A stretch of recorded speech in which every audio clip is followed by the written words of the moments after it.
Hello and welcome to one more episode of the Allplane Podcast, where every week we explore an area of expertise between the commercial aviation industry.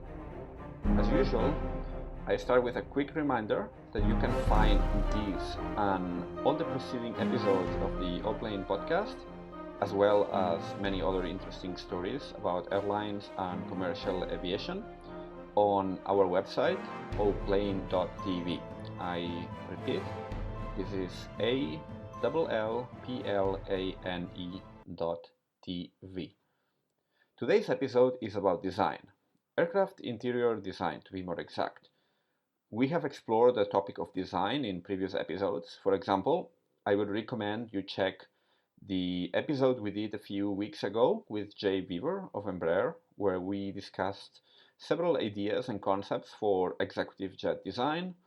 But today we are going to look at larger jets, the airliners that most of us fly, and we're going to have a look at what are the key factors that determine cabin design.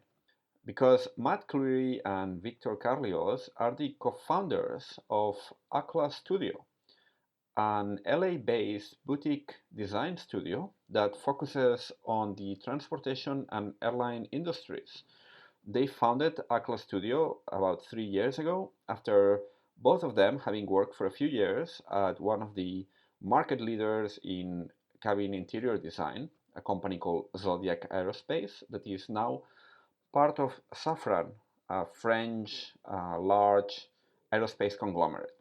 Designing aircraft cabin interiors is quite a challenging task since we are talking about an extremely constrained environment where basically every inch of space counts. You aspire to make the passenger experience better and to do so with elegance and good taste, but you also need to factor in the technical, material, and regulatory constraints, as well as, of course, the airline's priorities in terms of business model and revenue. This is why, despite some outlandish ideas being floated publicly every now and then about how the interior of airliners should be, what we see is more of a gradual incremental improvement.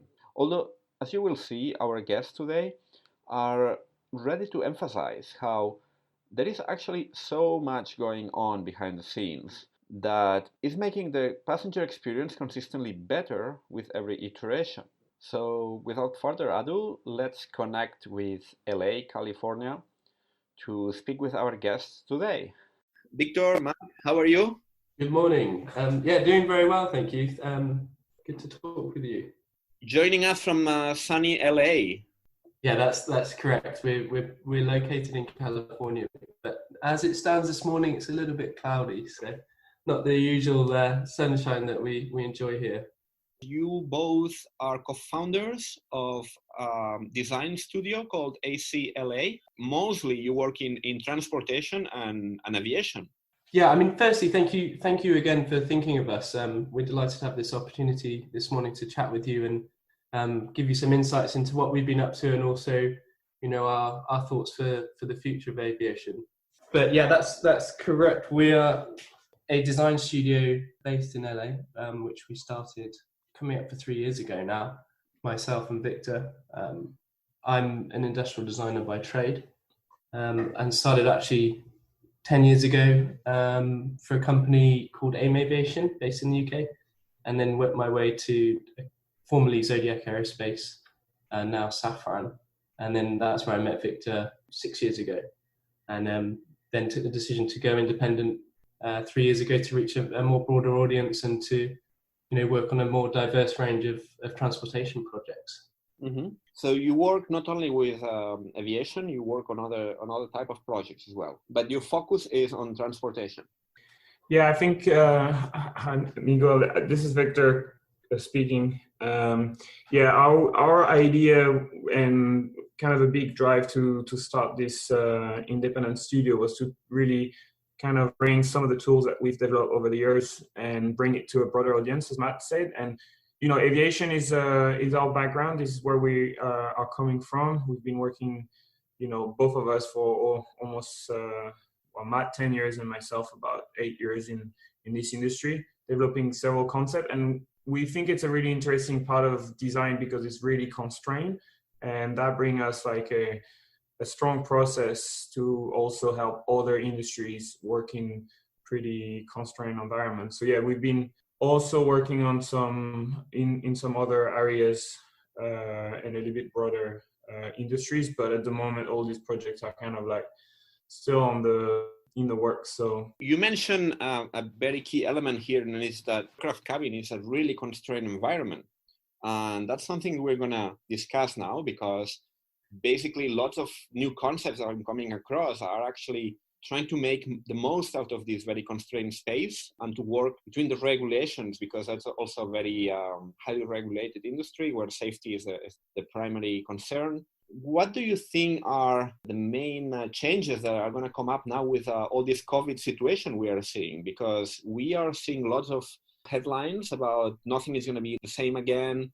Airlines will come up with new cabin concepts, new ways of making the cabin safer, isolating people in their seats, staggering seats, this sort of thing. What do you think of all this? What's the view in the design community? I think there have been some really interesting concepts put out there, and, a lot of them, because it is, a big concern at the moment. Generally, I think the view that Victor and I have here is that, travel will resume to a relative normality in the next 3 years or so.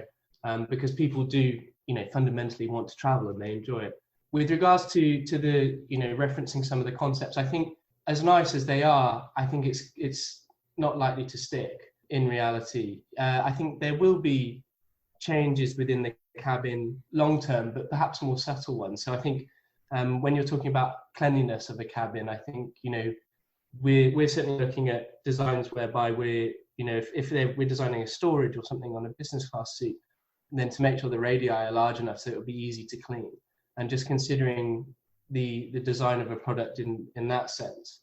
But yeah, I think some of the concepts are nice, but certainly things that are coming along already in the business class seating environment is doors, and I think that will have more influence in a traveler's mindset, that they're getting that additional separation and privacy. But generally, I think things will return to normal rather than have a mega impact on the way we fly.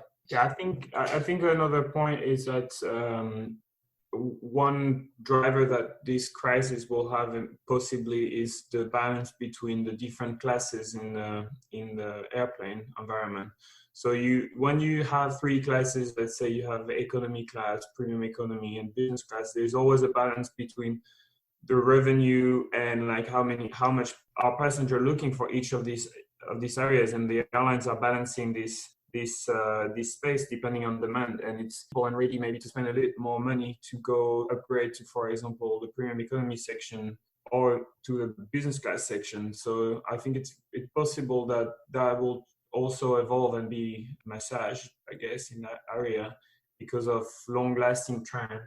But I think one of the point that we have here, that for all these kind of short-term solution for this crisis, is that in our experience, it takes about 3 years, I would say, to go from the first idea, sketches, and brainstorming session, I guess, with putting the basic concept to develop it with engineers, production, airlines, and so on, before it goes on an airplane.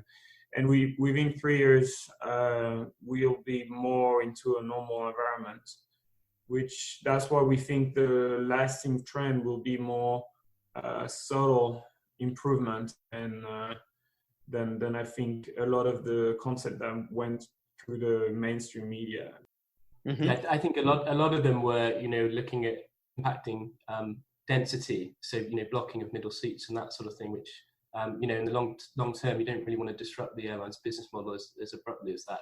And I think that's where the kind of economics of these concepts come in, and then general kind of feasibility, or are they actually going to make a difference in that sort of social distancing? Or cleanliness is definitely always on our mind, and I think it's going to be a next really big topic, and that will be a combination of working with material suppliers as well. There will be a big emphasis on on materials, and then the whole cleanliness process will have more impact into the design. So we'll probably in the past we do workshop with like thinking about what about the crew? How is the crew interacting with this concept?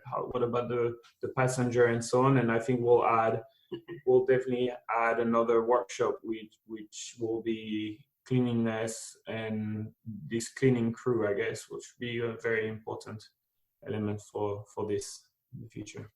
You mean including adapting the design of the cabin so that to make it easier to clean and to keep it safe from germs and bacteria?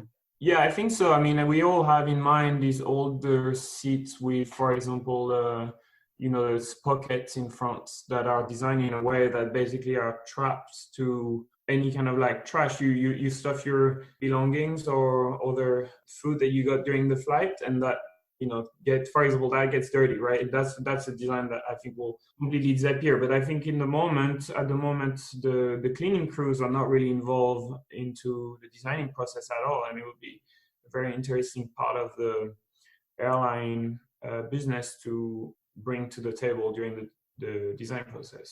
Indeed, I guess every frequent flyer has some horror stories about the sort of things that might be found in these pockets in front of the seat, right? So it can be, I don't know, from some melted chocolate to whatever you can find there, like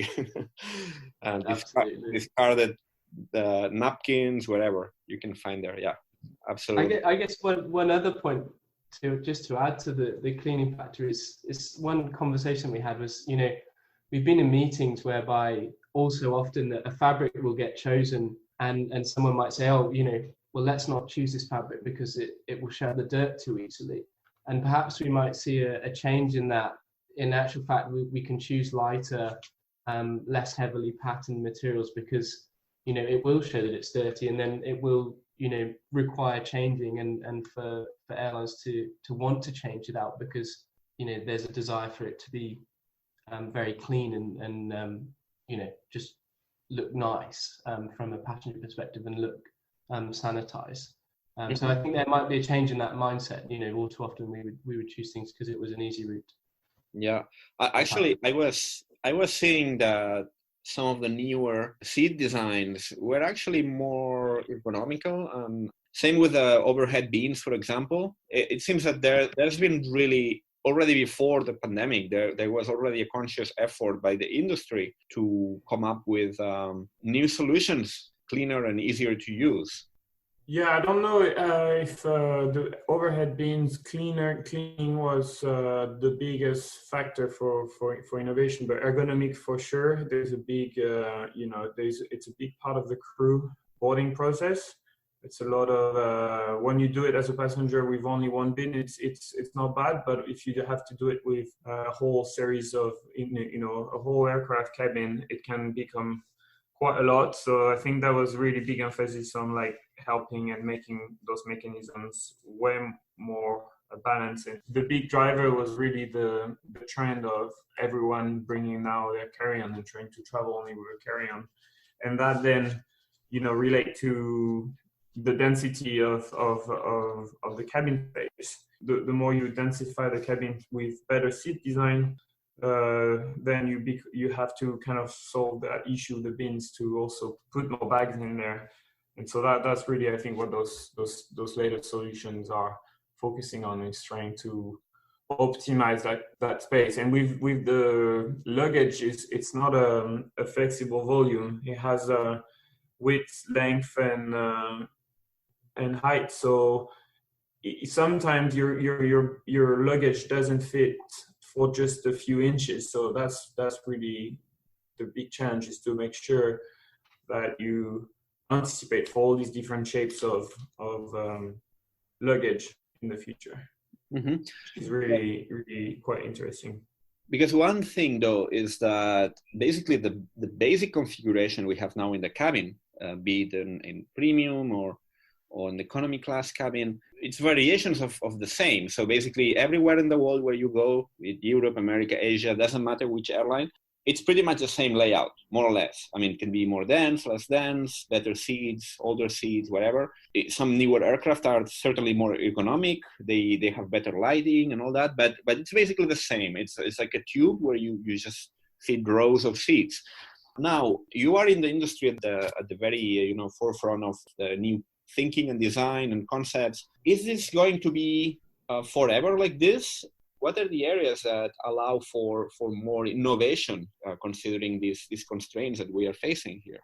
I think it's interesting that I think for us as designer, we see a lot of variation in all these different tubes with rows of seats, like you said. But that's because every inch in the cabin is so valuable, and so there is a lot of work and optimization in those areas. But within like the idea of the broad cabin space, we worked on previous project for Zodiac Aerospace, now Safran, on really like pushing the boundaries of the cabin space, looking at the 3D space and trying to go in the over the beams, using space over the beams that have been done in the past, and then the cargo area as well, which has been explored further with an Airbus project.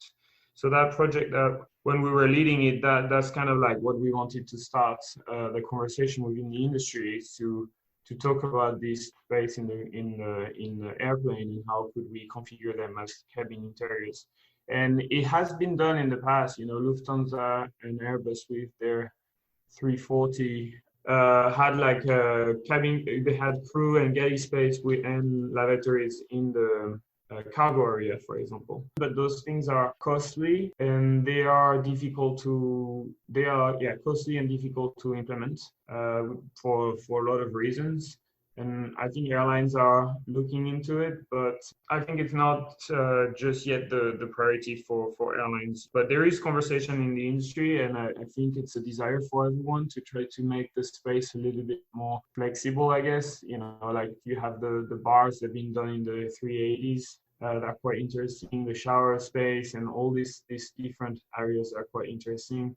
And then in business class, there's the yin-yang configuration back and forth and trying to combine some space. So there is like that desire, making the cabin more functional, but the bulk of the passenger really are trying to, they are not spending 2 days in that space, like in a sleeper train. They really spend like 12 up to 20 hours in that space. And so what they're really focusing on is the smoothest travel experience, less friction, and more comfortable and be as rested. So those configurations, when you make them new, they really need to bring a huge benefit to the passenger to justify it.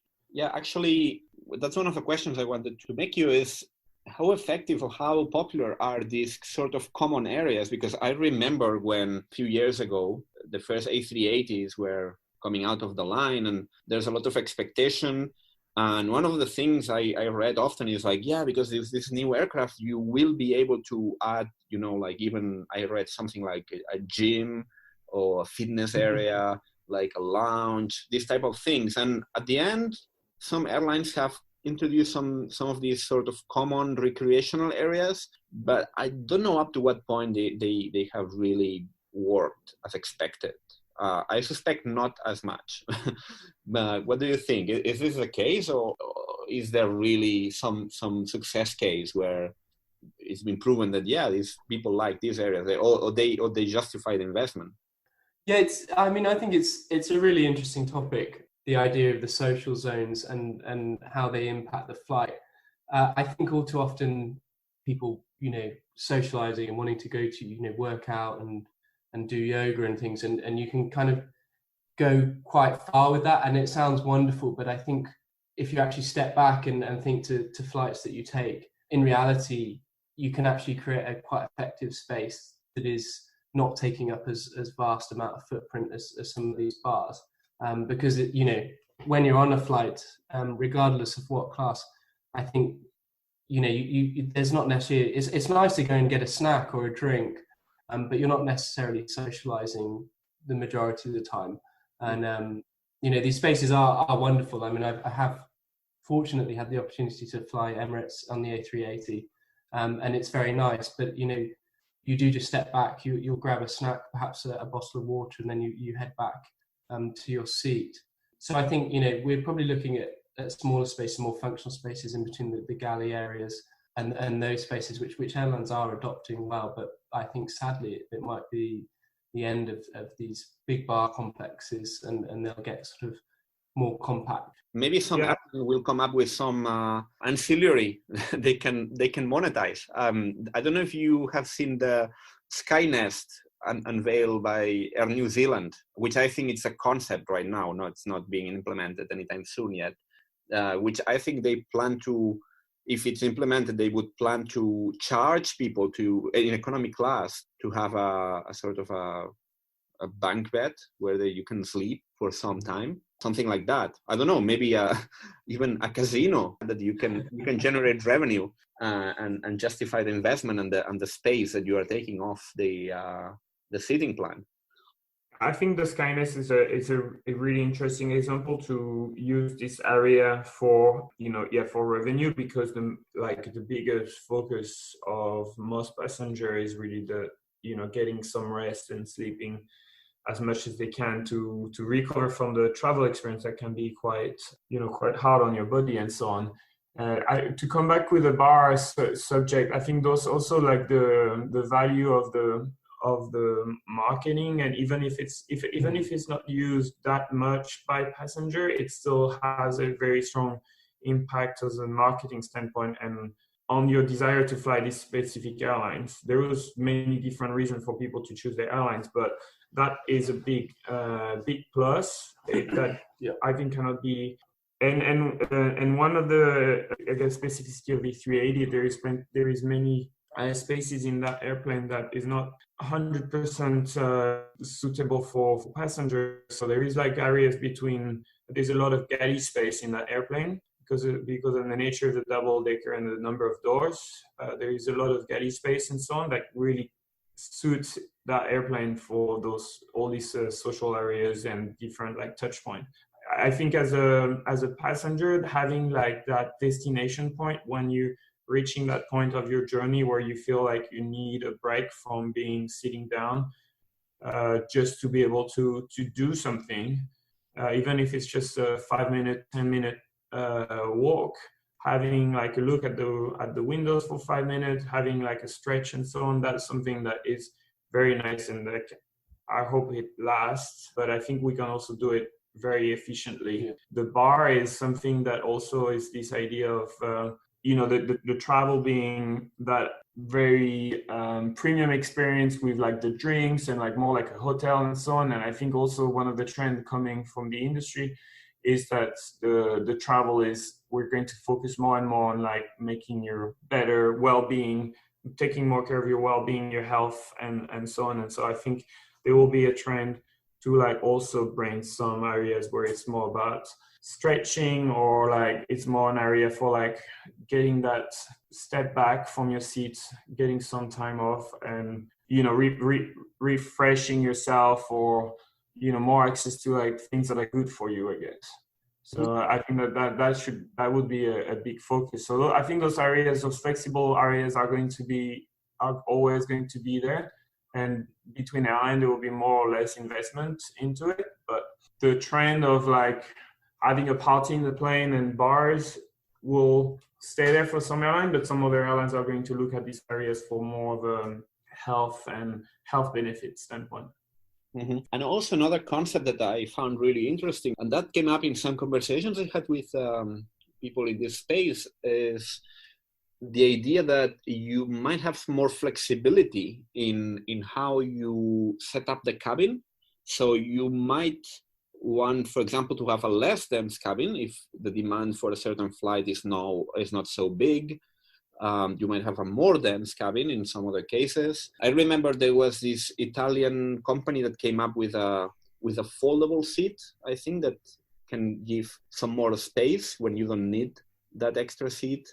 Well, basically also ideas to move the division between the premium cabin, the premium part of the cabin, and the economy part of the cabin in an efficient and fast way, which is something I think some airlines do already with cargo. Like they can convert overnight an aircraft into cargo, into passenger, or a combination depending on demand. How do you see this type of approach?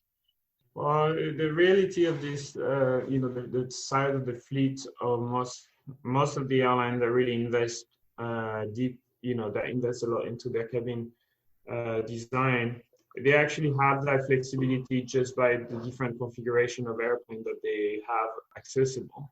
Between the same airplane will be configured in many different versions of cabin depending on their routes, and so that they can switch.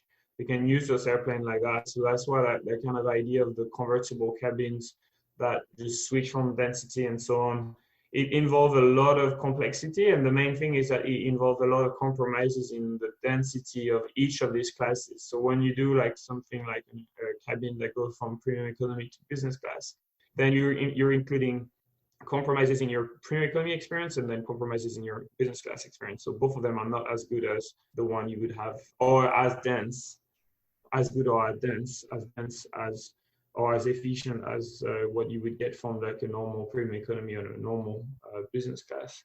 So that's been like the big challenge of this complex system. I think the main innovation actually coming to passengers. Yes, how is the airline going to look at their future revenue and the focus on passenger? Would they allocate a little bit more space for the premium economy cabin? What is going to be that balance between the three classes and the spaces in the airplane? Because as soon as that happens, as soon as you kind of change that balance, you create, you redefine the allocated space for each classes, and that automatically unlock some innovation from our standpoint, because then we have a different space to work with to put the same number of passenger or more passenger and so on. And so that's when we go back to the drawing boards and we consider all these constraints, and we go on and like work on all these different seat configuration and angles and so on. And that's really what's going to be driving different concept. It's much harder to just come up with a concept before having really analyzed what the airlines are going to want to do, and then try to sell that as like this is going to happen.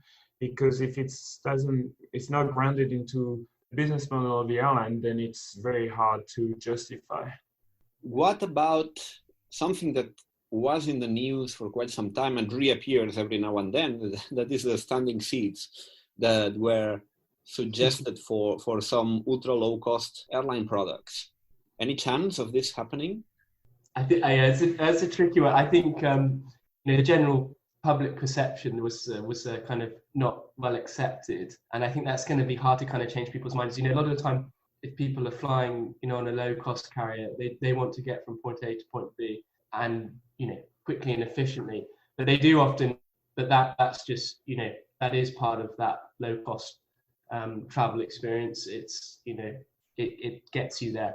But then I think when the standing seat was put in front of people, I think it was a step too far in a lot of people's minds. I get it. I mean, if you're on an hour flight, yeah, perhaps it works. But it's certainly, I think, some people already leave an aircraft with a sour taste in their mouth, and I think that might have been a step too far. It might look a bit awkward to have. Yeah, I think it's a combination. It's a combination of the media reaction, from this, and showing this concept being available before an airline really starting showing it to their passenger. It is something that I think could have happened. It was following a big trend in the low cost business to just really offer as cheap flight as possible, which in a way is great because it's better for the environment. You reduce the CO2 per passenger, you make it more affordable, and so you make it more available to people. And all of these are really good reason to work on these efforts. But then there is a lot of safety regulation and technical issues that comes with it that makes it very challenging. And then there's a perception of the media and this idea of the airline, the media making it sound like this is just a way for the airline to make more money. Mm-hmm. And I think it has its benefits. At the moment, I don't think it's really aligned with the trend of the industry, but I think somebody could make a business model and make it work for sure.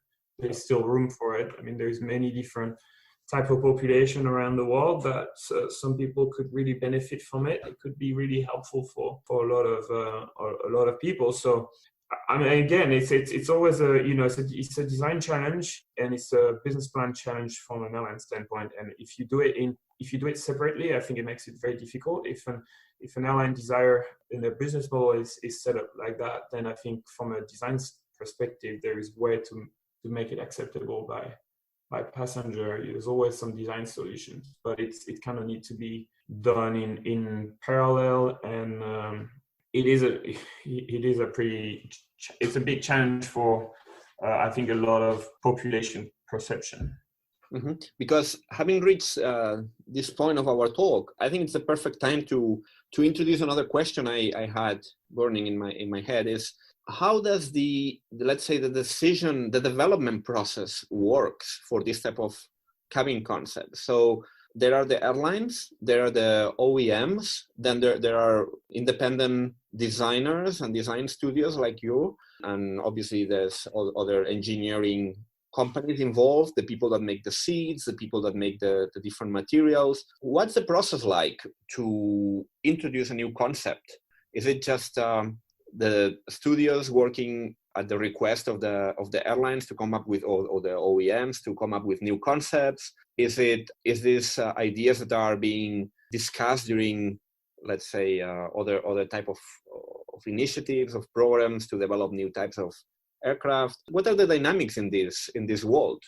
Yeah, the short answer is there's definitely no standard process. It's really so many different ways to do it. I think all the scenarios you've highlighted have happened in the past. There is some airlines that really take on and are design centric, that really take on that issue heads on, and usually they work with their team with a design studio, define really the interiors that they are looking at, and sometimes go on from like having to design a completely brand new seat design.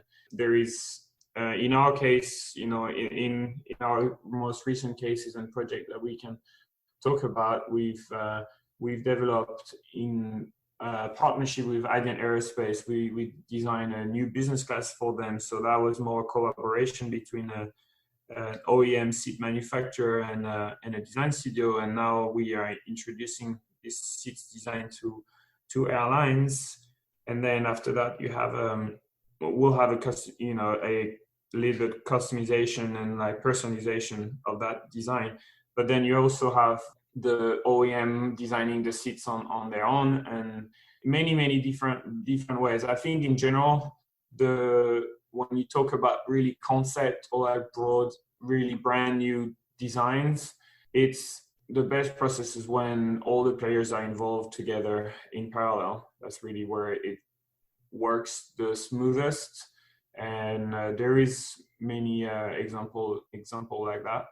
But there is a lot of value into these concepts and like this optimization of space and so on. So everybody is trying to get a part of it and to kind of bring something different to the industry as well. So there's a lot of innovation being shared at the Hamburg Air Show usually, and a lot of projects across the industry that are really focusing on like introducing a new concept, and that can be introduced by pretty much every players.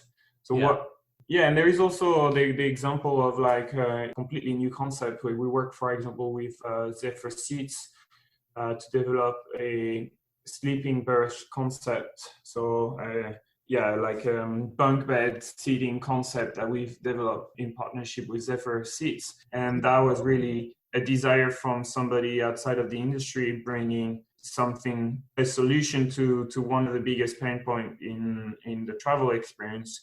And Jeffrey O'Neill, who's the CEO of Zephyr Aerospace, he comes from outside of the industry, and he developed this seat from outside, and now it's kind of being pushed by the passengers. So there is desires and there is innovation being pushed by kind of like every single like touch point or like people involved into flying. This is a sleeping pod concept. It was Yeah, I guess you a could call bubble. it like that. I mean, this innovation was really focused on offering a full flatbed at the density of premium economy. Mm-hmm. And what we developed was really a seats that could, a seats and a bunk bed that could be combined together, and that could be working at the density that we were looking for. And so that was really like kind of the highlight of that exercise.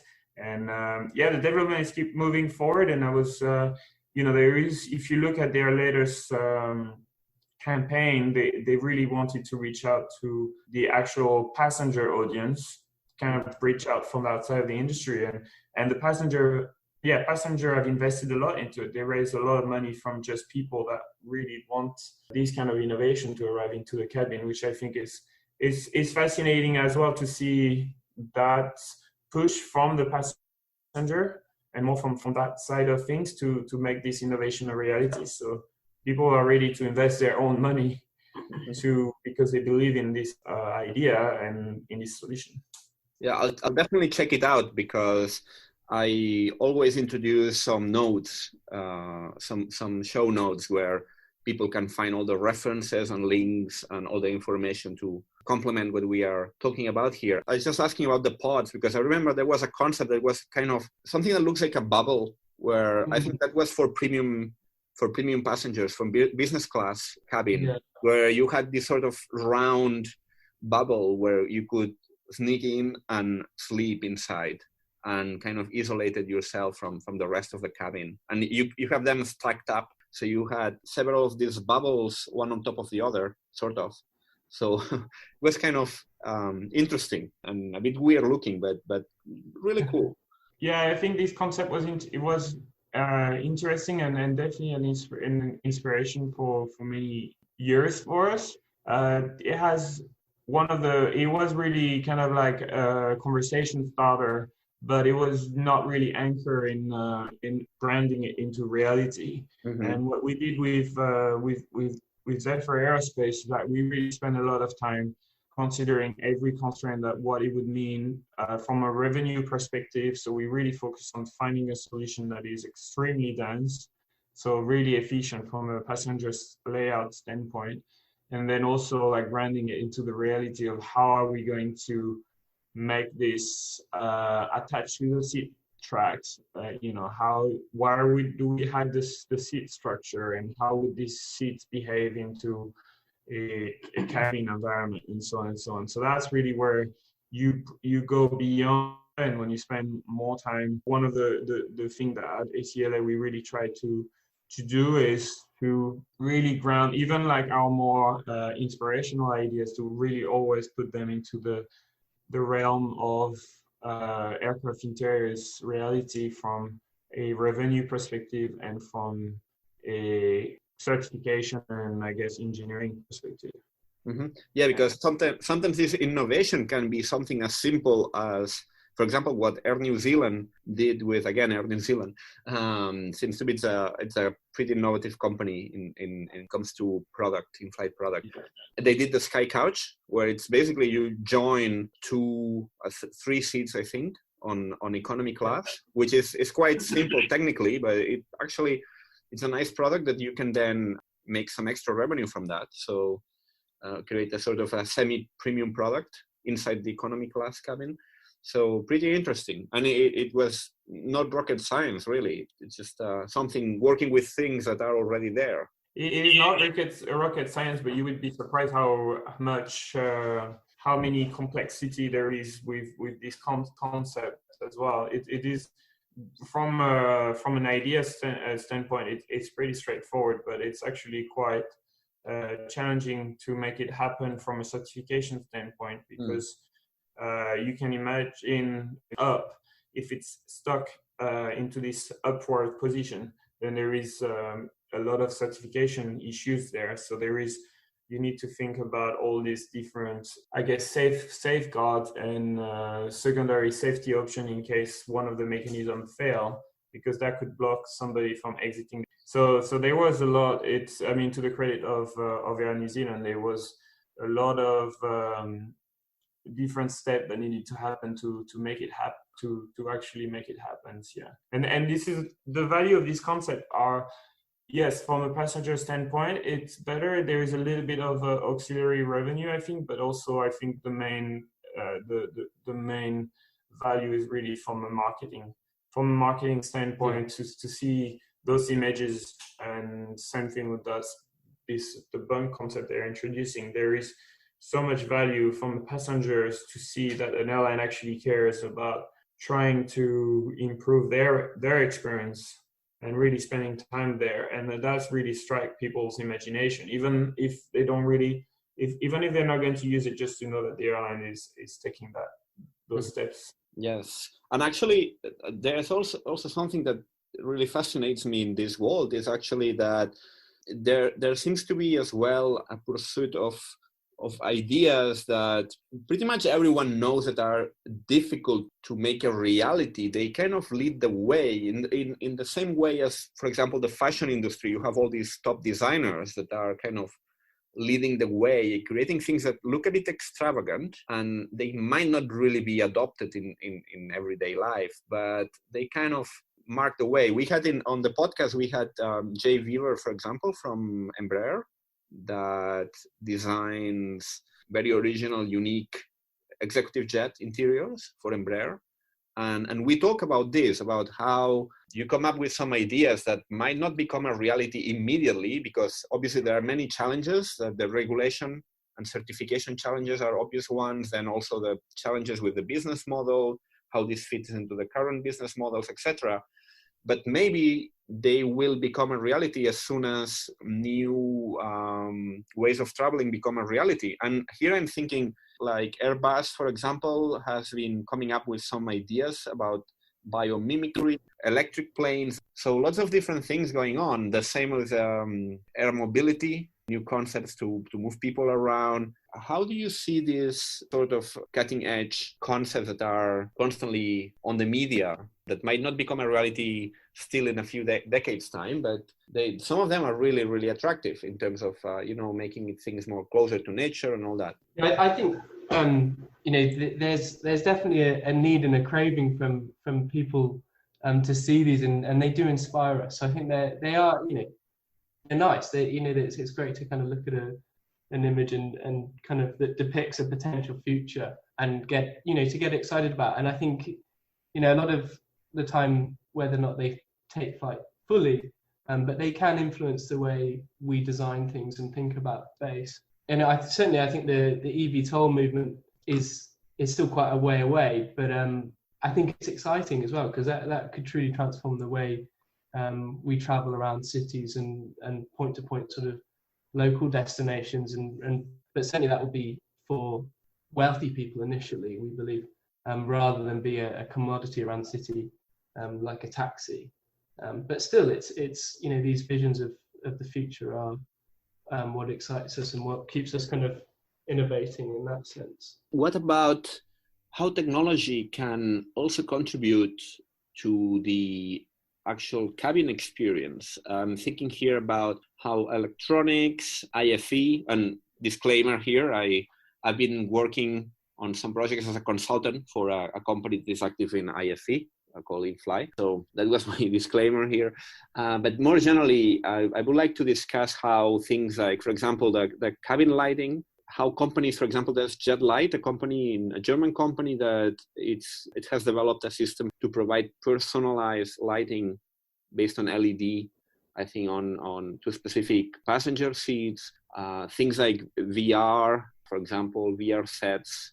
So beyond the actual physical cabin and the seats and all that, where do you think are the most promising areas to improve the passenger experience based on electronics and computing, basically? Yeah, I mean, I'm still a huge fan of IFE. I think IFE is there for a good amount of time. It's a passenger's connection to that brand, and also I think once you get on the plane and there's a 4K TV in front of you now, with some airlines, that you get that sense of luxury and the sense that airline is investing in your experience.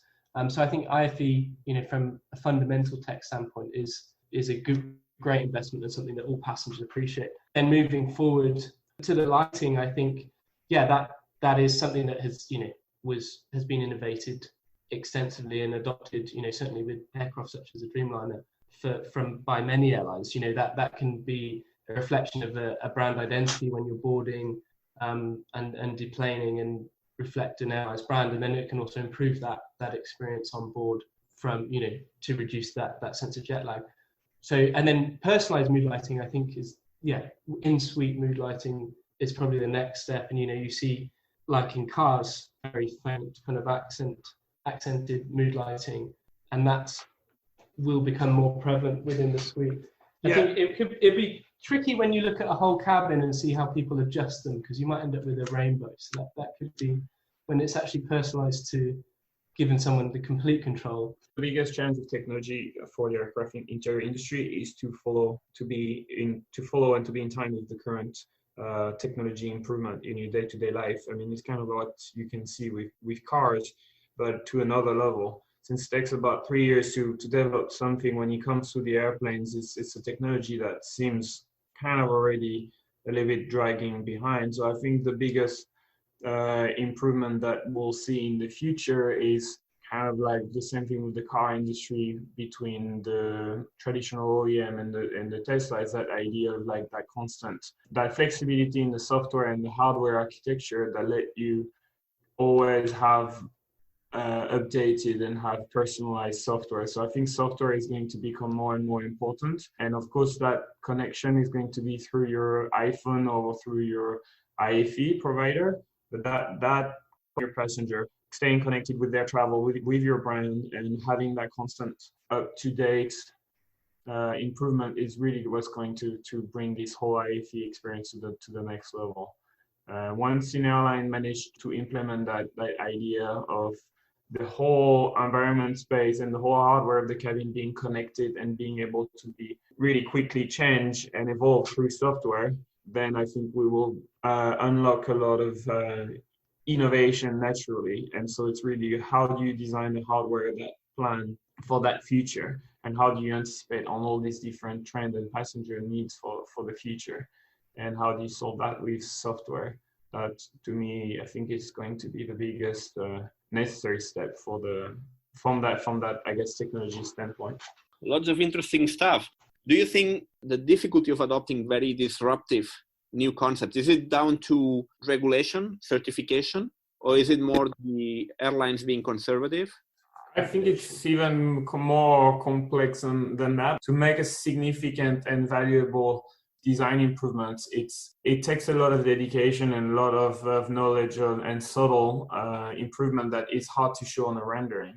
And so I think there's a lot of actually a lot of innovation going behind the scene, and probably most of this industry is very secretive. And so all the successful concepts are usually done in silo. For example, we've been developing, we really believe as premium economy being a major part of the cabin environment in the future. And that's something that it's an area that is not really being improved on. And so we've designed some really, some seats that do not impact the cabin density, so do not impact the cabin business model, that brings completely change the passenger experience and really bring it to the next level of comfort in that cabin environment. And we've been working on a design for 2 years, and we are slowly introducing to the industry a brand new concept.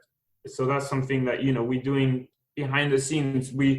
There is no benefit for us to our new product to the world, because we'll develop it in parallel with the airline and with the seat manufacturers in silo and between each other, and to not show it to our competition, I guess. So I think most of the best concepts are being developed like that. That's just the nature of the industry. So from an exterior observer, you must feel like a lot of concept goes nowhere, but actually there's a lot more concept going down behind the scene. what you can see. There is a lot of effort and a lot of work being done. If I think any crisis always open a lot of opportunities. So I think there will be a lot of airlines getting an opportunity to try kind of different business model and kind of different operation, and that's going to unlock a lot of innovation automatically. It's just you probably one day coming up with a new press release as an airline, showing their newest interiors, and that's kind of probably the first time you'll see anything about that concept. Nobody's going to show that concept before it's in the plane. Yeah, and I guess if the new propulsion ideas like hydrogen and electric eventually become a reality, that's gonna come as well with its own set of constructive solutions. And that's also going to unleash another wave of thinking and design and potentially very disruptive concepts also. But I think that's still far into the future. It's far into the future. But again, like when you design a new, it's actually it's a huge part of our constraint is when the airframe is being designed, there is a lot of consideration that the cabin designers need to take into account. The width of the fuselage, where you put the seat tracks, and how much flexibility do you give to the cabin design. And when you think some of these airplanes have been flying for quite some times now, and so when the first designers were designing the cabin, they were in a world than when we are now. So designing now the fuselage of an airplane, like with a new technology or not, but like any new airplane coming, you should be talking to cabin designers and people involved into trying to think about the future of cabin as much as possible, because it's a huge part of the reason you fly an airplane is the cabin experience. I mean, it's probably the biggest part and the biggest value added proposition for anyone flying an airplane is really the cabin space. That's why there's so much value and so much secret around that. Our people's studios or OEM concepts for aircraft interiors. It's like that's pretty much the biggest improvement from a passenger standpoint. And so considering these things early could let you really make your airplane set itself aside. I guess it can really make a huge difference down the line on the reason why these people are flying this airplane. Mm-hmm. So basically, any airlines, OEMs, or engineering companies that want to get you on board with thinking about their new designs, where should they get you? ACLAstudios.com, right? How should they reach out to you? Or just our emails, Victor@ACLAstudio.com or Matt@ACLAstudio.com. We're a small boutique, I guess, design studio. We are 3 full-time employees, and then we work with, we grow the team depending on the project. But yeah, that's our focus, bringing a little bit of from a studio standpoint, really bringing our background of working in the industry and combining that with our inspiration and our passion for the industry. So yeah, it's something we airline and aircraft interiors is something we think about every day. So for sure, we'll be really looking forward to any connection on this. Well, in the meantime, it's been great having you on the podcast today, discussing this very important aspect of the air travel experience, which is the cabin experience, obviously, which all of us that travel frequently experience. I'll be happy to have you back here on the show sometime in the future to see how things have evolved on the design side and perhaps discuss some new ideas and concepts that have been made public. But in the meantime, thank you so much. You stay safe during this pandemic time, and that the industry is back on track soon. Thank you, Miguel. Thank you for your time, and it's great talking with you today. Yeah, it was very interesting. Thank you, Miguel. Thank you for the opportunity. Always happy to talk about this industry. It's quite a fascinating industry to be working in, and I think a lot of things are going to be changing, and there's always going to be new project to talk about. Thank you so much.